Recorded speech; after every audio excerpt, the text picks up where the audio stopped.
Bonjour, bienvenue dans William's Kitchen, je suis William et aujourd'hui je vais vous montrer comment faire un Boston Cream Pie. Ça fait longtemps que je voulais vous montrer comment faire cette recette dans cette chaîne YouTube et finalement c'est le moment ou jamais de le faire puisque je suis actuellement près de Boston. Je suis allé à Boston d'ailleurs il y a quelques jours, mais maintenant je suis à Cape Cod, donc c'est une petite partie où il y a de la mer et c'est magnifique et c'est juste à côté de Boston. Je vais vous montrer comment faire ce gâteau qui est super simple à faire puisqu'il s'agit tout simplement de faire un gâteau à la vanille ainsi qu'une crème pâtissière et une ganache et d'assembler le tout et vous allez voir ça va être vraiment délicieux. Il n'y a vraiment pas besoin de savoir glacer un gâteau à étage comme dans mes autres recettes, c'est beaucoup plus facile que les autres recettes que j'ai pu vous montrer dans cette chaîne YouTube.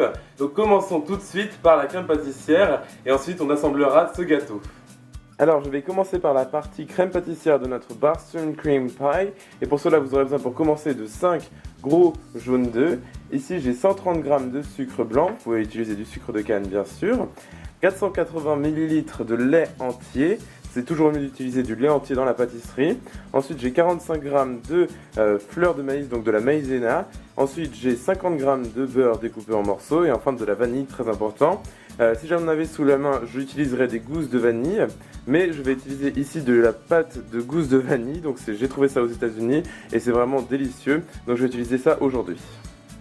Alors je commence d'abord par faire chauffer mon lait avec un petit peu de vanille, donc ici j'utilise cette pâte assez particulière mais qui est vraiment délicieuse dans ce type de recette. Et donc je vais faire chauffer mon lait jusqu'à ce qu'il atteigne le stade de l'ébullition. Juste ici dans ce bol, je vais ajouter mon sucre blanc dans mes jaunes d'œufs ainsi que ma maïzena et je vais mélanger le tout avec un fouet jusqu'à ce que j'ai une préparation homogène.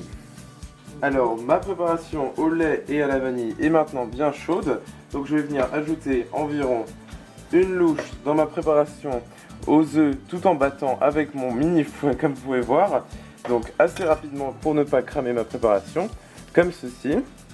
J'ajoute une deuxième louche en battant à nouveau et donc je vais ajouter encore 2 louches environ tout en battant. Parfait, j'ajoute toute la fin de mon lait dans ma préparation. Voilà, donc maintenant que j'ai mis ma préparation dans ma casserole, je vais la faire chauffer vraiment doucement tout en mélangeant avec ma maryse ici, mais vous pouvez très bien utiliser un fouet aussi, jusqu'à ce qu'elle devienne bien épaisse et cela va prendre environ 10 minutes. Alors comme vous pouvez voir, ma préparation a vraiment bien épaissi, donc ça fait environ une dizaine de minutes. De toute façon, peu importe, c'est vraiment vous qui allez voir la consistance et qui allez vous adapter à la durée de cuisson de votre crème. Mais là, vous pouvez voir que ça devient vraiment super épais, donc c'est parfait. Donc maintenant, je vais retirer ça du feu. Voilà, et maintenant donc, je vais ajouter mon dernier ingrédient, c'est-à-dire le beurre, donc dans ma préparation, et je vais l'incorporer tout en mélangeant. De toute façon, il va fondre dans notre crème. Et je termine par passer ma préparation à travers un chinois pour enlever toutes les parties d'œufs qui auraient pu cuire et que je ne veux pas puisque je veux une crème pâtissière absolument lisse, sans aucun morceau dedans. Donc vous allez passer votre crème à travers un chinois. Vous n'êtes pas obligé de le faire si jamais vous avez la flemme pour ainsi dire. Et après ensuite je vais finalement mettre ma crème donc recouverte d'un film alimentaire au réfrigérateur toute une nuit pour qu'elle durcisse vraiment bien et qu'ensuite après on puisse assembler notre gâteau. Alors, je vais maintenant m'attaquer à la partie gâteau donc de notre Boston Cream Pie. Et pour cela, j'ai ici 230 g de beurre doux à température ambiante. Très important qu'il soit à température ambiante. Ici, j'ai 250 g de sucre blanc. Ici, j'ai 3 gros œufs et 2 jaunes d'œufs. Ici, j'ai 300 ml de buttermilk, donc c'est du lait fermenté ou du lait ribot, vous appelez ça comme vous voulez. J'ai de l'extrait naturel de vanille naturel, très important. Ici, j'ai 390 g de farine, une grosse pincée de sel et 2 cuillères à café de levure chimique et une demi-cuillère à café de bicarbonate de soude.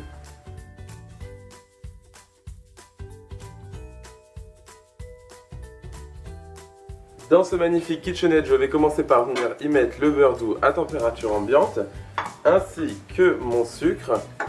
Et je vais mélanger le tout donc avec le batteur plat, vous appelez ça aussi une feuille ou un batter attachment. Je vais venir battre ça pendant environ 5 minutes jusqu'à ce que j'ai un mélange bien homogène et bien léger. Voilà, parfait. Donc maintenant vous avez une préparation bien pâle, vous allez venir racler une fois de plus les bords de votre saladier et ensuite ajouter les œufs un par un tout en mélangeant. Voilà, parfait. Vous pouvez voir que j'ai une préparation bien légère et homogène. Je vais maintenant ajouter mon extrait naturel de vanille tant que j'y pense, parce que sinon je vais l'oublier, c'est sûr. Ensuite, je vais alterner entre les ingrédients secs et les ingrédients liquides. Et en fait, je vais alterner entre 3 additions de farine et 2 additions de buttermilk, c'est-à-dire que je vais commencer par la farine et je vais terminer par la farine en alternant justement entre ces 2 ingrédients. Donc je commence par un tiers de farine dans ma préparation, environ, et je mélange le tout avec mon robot. J'ajoute donc maintenant la moitié de mon lait fermenté et je mélange à nouveau.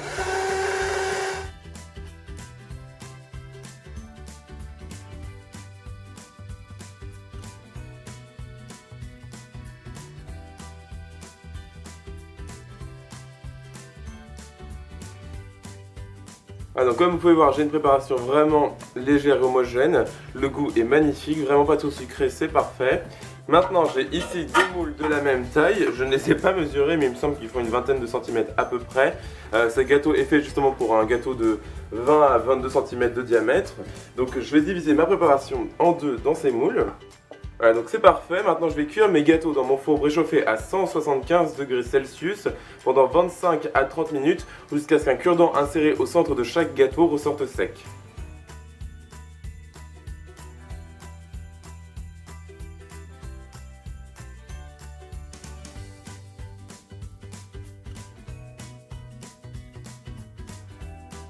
Alors maintenant que mes gâteaux ont bien refroidi et sont bien découpés, je vais pouvoir passer à la ganache et pour cela j'ai 120 ml de crème liquide.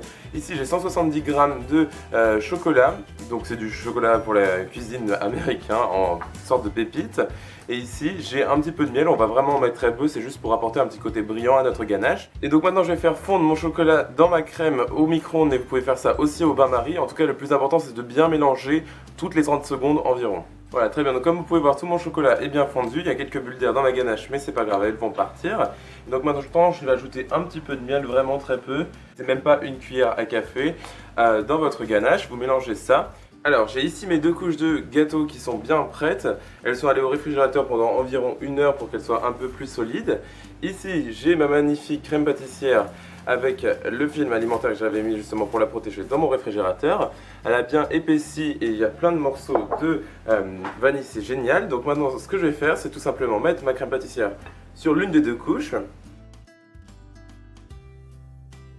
Soit vous pouvez mettre toute votre crème pâtissière comme ceci, ou alors vous allez en réserver un petit peu pour en décorer les bords, c'est ce que je vais faire aujourd'hui. Donc comme ceci, j'en ai mis une couche assez grande sur ma première couche de gâteau. Voilà, très bien, donc vous allez appuyer un petit peu pour que votre crème pâtissière sorte du gâteau. Et ensuite, je vais prendre le restant de crème pâtissière avec une maryse et l'étaler gentiment sur les bords du gâteau pour qu'ensuite on puisse ajouter des miettes qui vont se coller sur les bords et ça fera très joli.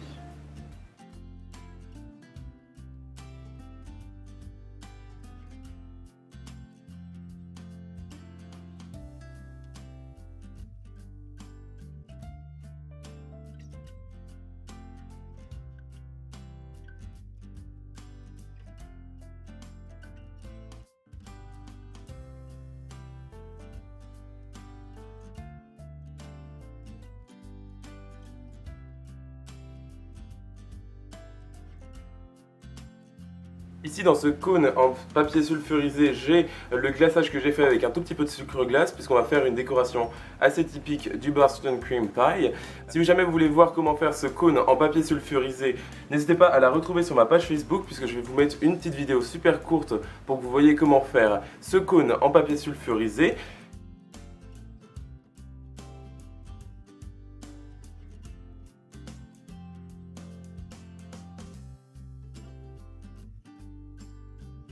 Et voici, donc maintenant je vais faire reposer mon gâteau au réfrigérateur pendant environ 1 heure pour qu'il soit bien froid. Puisque ce qui est très important avec de la crème pâtissière comme celle-ci, c'est qu'elle soit tout le temps au réfrigérateur. Car sinon après elle devient vraiment molle et c'est vraiment pas bon pour votre gâteau. Alors je me suis découpé une belle part et comme vous pouvez voir, nous avons notre gâteau ainsi que notre crème pâtissière et notre ganache. Franchement c'est magnifique. Vraiment pas trop sucré, j'ai enlevé du sucre dans la recette de base du gâteau, j'en ai vraiment enlevé beaucoup, c'est parfait.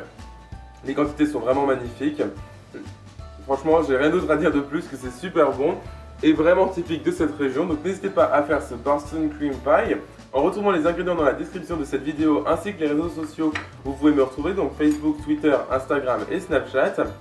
où je partage toute mon actualité culinaire et où vous me partagez des photos sur ces réseaux sociaux.